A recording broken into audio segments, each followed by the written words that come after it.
आज मैं बहुत खुश था क्योंकि आज मेरी शादी मेरी पसंद की लड़की से हो रही थी। राधिका को मैंने शादी के फंक्शन में देखा था और पहली बार में ही उसके प्यार में पड़ गया। वह इतनी सुंदर थी कि मैं कुछ ही दिनों में उसके घर वालों से उसका हाथ मांग लिया और वह भी तुरंत राजी हो गई क्योंकि मुझे अच्छी नौकरी थी।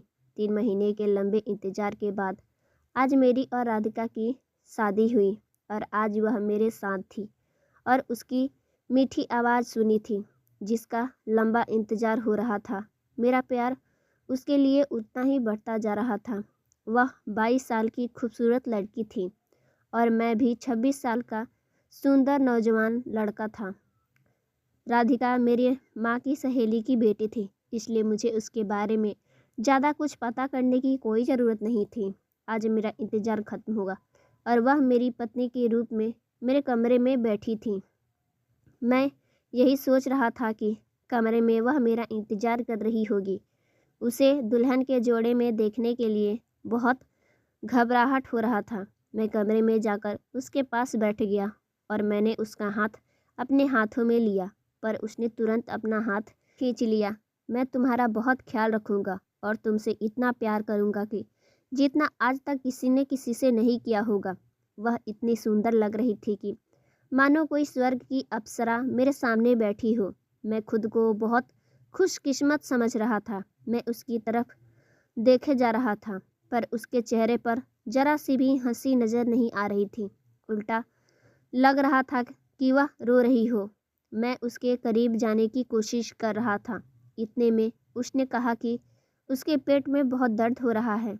थोड़ी देर पहले मैं बहुत खुश था, पर वह इसके ऐसे व्यवहार से मैं परेशान हो गया था। मुझे लगा कि इसे कुछ नहीं हुआ है, बस मैं उसके पास ना जाऊं इसलिए बहाना बना रही होगी। घर के सभी लोग सो गए थे। मैं दवाई ढूंढ रहा था। मैं जैसे ही रूम से बाहर निकला, उतने में मेरे मौसी का बेटा मेरे कंधे पर हाथ रखा और कहने लगा, क्या बात है भाई, बड़े परेशान लग रहे हो। मैं तो बस आपको कुछ ज़रूरी बात बताने आया था। मैंने पूछा, कैसा बात? तो वह कहने लगा, लड़कियां शादी के पहले रात बहुत बहाने बनाती हैं। जब उसे अपनी पसंद का पति नहीं मिलता और उसकी मर्जी के खिलाफ शादी कर दी जाती है, तो वह ऐसे बहाने बनाती है। तो कहीं आपके साथ ऐसा नहीं न हुआ जो आप कमरे से बाहर आ गए? उसने मुझे यह सब कहा, लेकिन मुझे उस पर गुस्सा आ रहा था, पर मुझे घर का माहौल बिगाड़ना नहीं था, इसलिए मैं चुप रहा। थोड़ी देर पहले मैं यही सोच रहा था कि राधिका के पेट में दर्द हो रहा है, पर अब भाई की बातें सुनकर यही लग रहा था कि क्या सच में उसकी शादी ज़बरदस्ती करवाई गई है। मैं उसे पसंद ही नहीं, तो उसने हाँ क्यों कहा? पर जहाँ तक मुझे पता था, उसके घर वालों ने उसकी मर्जी जानकर ही यह शादी की। कहीं ऐसा तो नहीं मेरे भाई ने जानबूझकर ऐसा ख्याल मेरे दिमाग में भरा हो ताकि पति पत्नी का रिश्ता खराब हो। इसलिए कभी कभी लोग पति पत्नी के बारे में ऐसा कुछ कहते होंगे, और अगर मैं इसे डॉक्टर के पास ले जाऊं तो इस पर भी लोग कहेंगे कि शादी की पहली रात को अस्पताल क्यों ले गया। आखिर राधिका को हो क्या गया था कि उसकी तबीयत बिगड़ गई। लोग ऐसी चीज़ों पर बहुत गौर करते हैं, उसे गलत रंग देते हैं। हम ज़्यादा अमीर नहीं थे, पर शादी में हमने हैसियत से ज़्यादा खर्च कर दिए थे और उसकी वजह से मेरी नौकरी थी। राधिका को दवाई दी और उसे आराम करने के लिए कहा। मैं बाहर हॉल में आ गया था। पूरे घर में सन्नाटा थी।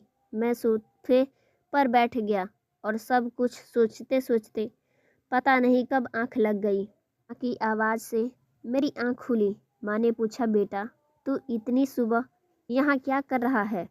तुम्हें तो पता है ना माँ, मुझे सुबह 6 बजे चाय पीने की आदत है। बस चाय के लिए बाहर आया था और कब आकर सोफे पर आंख लग गई पता ही नहीं चला। सब तो ठीक है बेटा, लेकिन दारों ने तुम्हें ऐसे यहाँ देख लिया तो क्या सोचेंगे? अभी हम बात कर ही रहे थे कि सभी लोग अपने अपने कमरे से बाहर आ ही गए। मेरा उदास चेहरा देखकर उन्हें कई बातों का अंदाजा आ गया होगा। वह सभी मुझे कुछ नहीं बोले, पर मेरी आंखें बहुत कुछ कह रही थीं। माँ ने मुझे राधिका को देखने के लिए अंदर भेजा। देखा तो राधिका बाथरूम में थी। पानी की आवाज़ आ रही थी, पर सामने का दृश्य देखकर मेरी पलकें गीली हो गई थी। सफ़ेद चादर पर लाल धब्बे थे, जो मुझे कुछ अलग ही बात जता रहे थे। कुछ नहीं पता था क्या था। मतलब मैं जब कमरे से बाहर आया तो मेरे पीछे कोई कमरे में आया था। उसने मेरा हक छीन लिया। ऐसा लग रहा था कि किसी ने तो मेरे दिल पर बहुत गहरे जख्म दिए हैं। जब वह बाथरूम से बाहर आई तो मैंने उससे बिस्तर पर इशारे करके पूछा कि यह सब क्या है। मेरी बात सुनकर वह थोड़ी घबरा सी गई थी। वह चादर की तरफ देखे जा रही थी और मैं गुस्से से लाल हुआ जा रहा था। मैंने उससे कई सवाल किए, पर उसने कोई जवाब नहीं दिया। मुझे इस सब के बारे में जानना है। क्या है यह सब?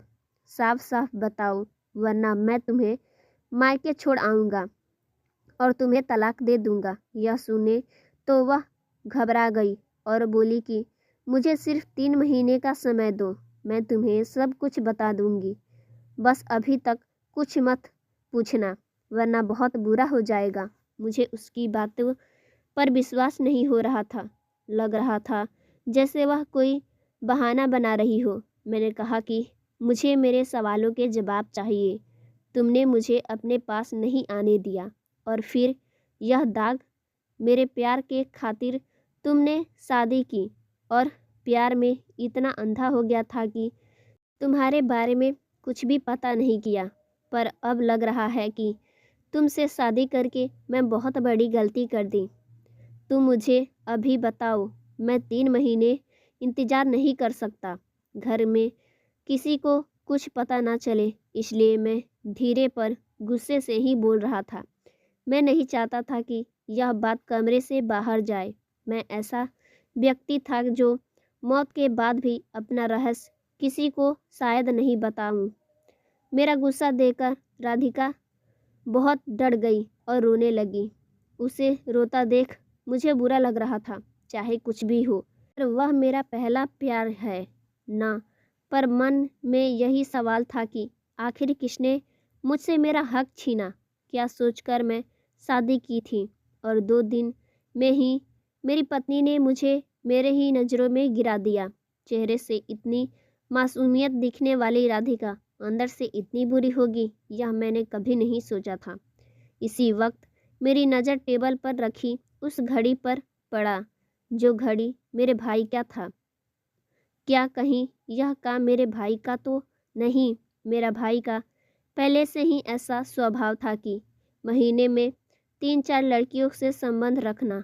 वह उन लड़कियों को छोड़ देता था, उसके साथ घूमता फिरता, पर घर की खुद की भाभी के साथ ऐसा कुछ करेगा, यह मैंने कभी सोचा भी नहीं था। अब तो शक मुझे विपुल पर ही हो रहा था, क्योंकि आखिर उसकी घड़ी मेरे कमरे में क्या कर रही थी। मैंने अपनी बाइक की चाबी ली और निकल गया घर से। खुद समझ नहीं आ रहा था। अब मुझे बहुत ही अकेलापन महसूस हो रहा था। दिल अंदर से टूट गया था। रात कब हो गई मुझे पता ही नहीं चला। मम्मी पापा के बार बार फ़ोन आ रहे थे। जैसे तैसे खुद को समझाते हुए मैं घर लौटा। मैं उस पुरुषों में से नहीं था जो अपने अपमान का बदला स्त्रियों पर अत्याचार करके लेता हो। माँ कहने लगी कि नई दुल्हन को छोड़कर कहाँ चला गया था। मैंने कुछ नहीं कहा। सभी खाना खा चुके थे, पर मेरी तो भूखी मर गई थी। मैंने ऐसा दिखाने की कोशिश की जैसे मैं बाहर से खाना खाकर आया हूँ। फिर मैं अपने कमरे की तरफ बढ़ा। मुझे राधिका से कोई बात नहीं करनी थी। मैं कमरे में गया तो बहुत अंधेरा था। लाइट ऑन करके देखा तो राधिका सो रही थी। खुद को कंबल में पूरी तरह से लपेटे हुए थी और तकिए को यह कुछ इस तरह रखे हुए थी मानो वहाँ कोई सो रहा हो।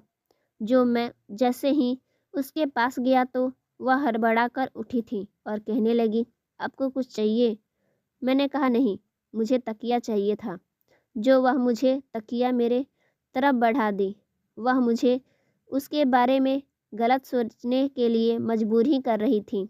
इसी बीच मुझे प्यास लगी तो मैं कमरे से बाहर निकला। मैं जब वापस आ रहा था तो मुझे किसी के तो बोलने की आवाज़ आ रही थी। यह आवाज़ मुझे राधिका की लग रही थी। किसी से तो बात करने की आवाज़ आ रही थी। मैं अभी कमरे में पहुंचा तक नहीं था और यह आने वाली आवाज़ मुझे और गुस्सा दिला रही थी। राधिका शायद फ़ोन पर किसी से बात करने हुए कह रही थी कि नितिन को कुछ पता नहीं चलेगा और तुम्हें तो पता ही है कि कोई भी पति यह सहन नहीं करेगा।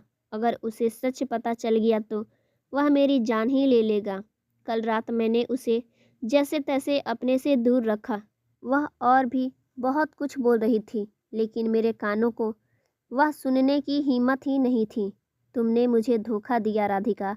और मैं अपने कमरे में लौट आया। मेरे आते ही राधिका ने कॉल रख दिया था। मुझे अब रहा नहीं गया और मैंने उससे पूछा कि तुमने मुझसे शादी के लिए हामी क्यों भरी? अगर तुम्हें कोई और पसंद था तो वह सुनकर उसके चेहरे का रंग फीका पड़ गया। तब वह कहने लगी कि मैं सिर्फ और सिर्फ तुमसे प्यार करती हूँ। मैं किसी और से या किसी और के बारे में सोच भी नहीं सकती। मुझे उसका हर शब्द झूठा लग रहा था। झूठ मत बोलो राधिका, और अगर वैसे कुछ नहीं है तो मुझसे दूर जाने की क्यों बहाने ढूंढती रहती हो?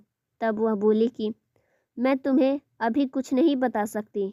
तुम्हें थोड़ा और इंतज़ार करना पड़ेगा। आखिर मेरी पत्नी को मुझसे दूर कौन ले जा रहा था?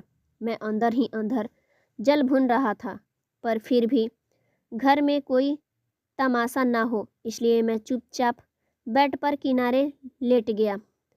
समय बीतता जा रहा था और मैं ऑफिस फिर से ज्वाइन कर लिया था।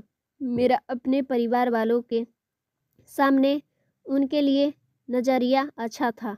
मुझे लोगों को किसी भी तरह का मौका नहीं देना था। वह मुझे छोड़कर सभी से बातें करती। वह घर वालों का बहुत ख्याल रखती थी, घर के सारे काम किया करती थी। लेकिन रात को जब कमरे में आती तो कहती, कभी मेरे पेट में दर्द है तो कभी मेरे पैरों में। मुझे से दूर रखने की यह सब कर रही थी। यह मुझे साफ नज़र आ रहा था। बंद कमरे में हम दोनों एक दूसरे के लिए अजनबी थे। माँ की भावनाओं को मैं अंदर ही दबा लिया था। मेरे कमरे में आने से पहले ही वह सो जाया करती थी और दिन में मैं ऑफिस के लिए जल्दी चला जाता था।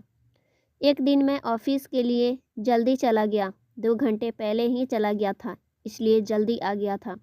मैं जब घर लौटा तो उन्होंने कमरे में गया, देखा तो राधिका नहीं थी। मैंने राधिका को सभी जगह देखा पर वह मुझे कहीं नहीं दिखी। इसलिए मैं माँ से पूछा कि माँ, राधिका कहाँ है? तब माँ ने कहा कि खुद तो उसे तुम्हारे भाई के साथ भेजने के लिए कहा था। अब मैंने माँ की तरफ देखा तो माँ थोड़ी परेशान सी लगी, इसलिए कहा कि माँ, काम के स्ट्रेस के कारण मैं भूल गया। मुझे याद है, मैं ही तो उसे बुलाया था। इतना सुनते ही माँ अपने कामों में लग गई।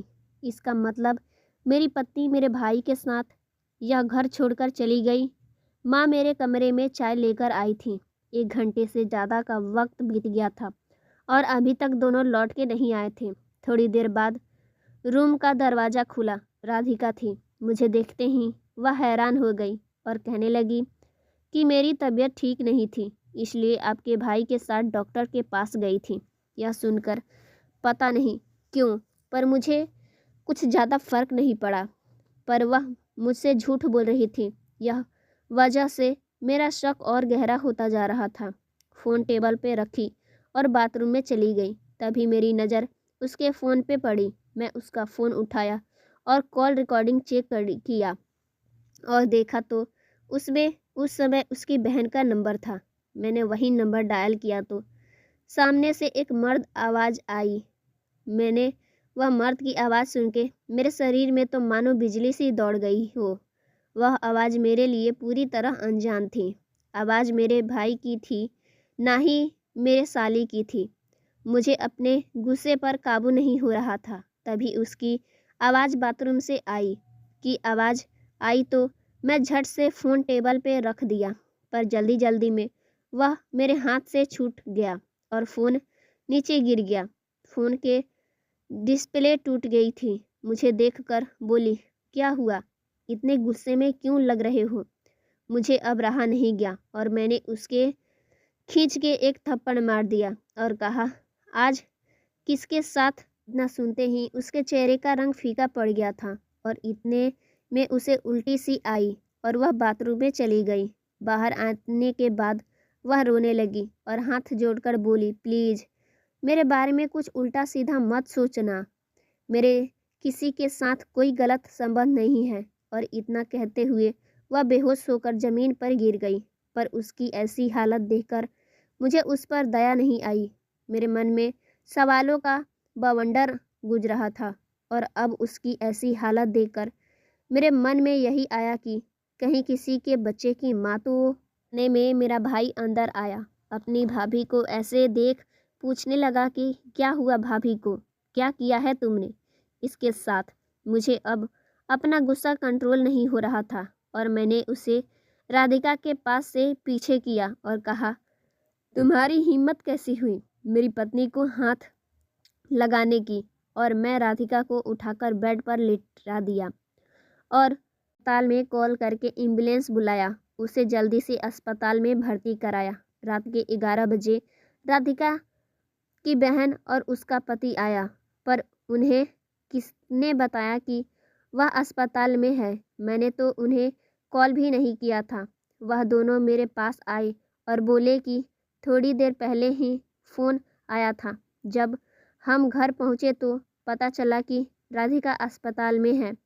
थोड़ी देर बाद राधिका को होश आया। जब मैं डॉक्टर के पास पहुंची तो वह कहने लगी, कुछ नहीं, बीपी लो हो गया था जिसके कारण ऐसा हालत हुआ है। उसके खान पान का ठीक से ख्याल रखो। मुझे तो अब उस डॉक्टर पर भी शक होने लगा था। तभी मैं चुप रहा। मुझे अब मेरे भाई पर और ज़्यादा शक होने लगा था। पर मैं यही सोचता कि मैं 3 महीने तक इंतज़ार करूँगा और 3 महीने होते ही राधिका को तलाक दे दूँगा। ऐसी लड़की की मेरी ज़िंदगी में कोई जगह नहीं है। हम घर आ गए। राधिका अब पहले से ठीक हो गई थी। रात के वक्त थोड़ा बहुत खाना खाए और सो गए।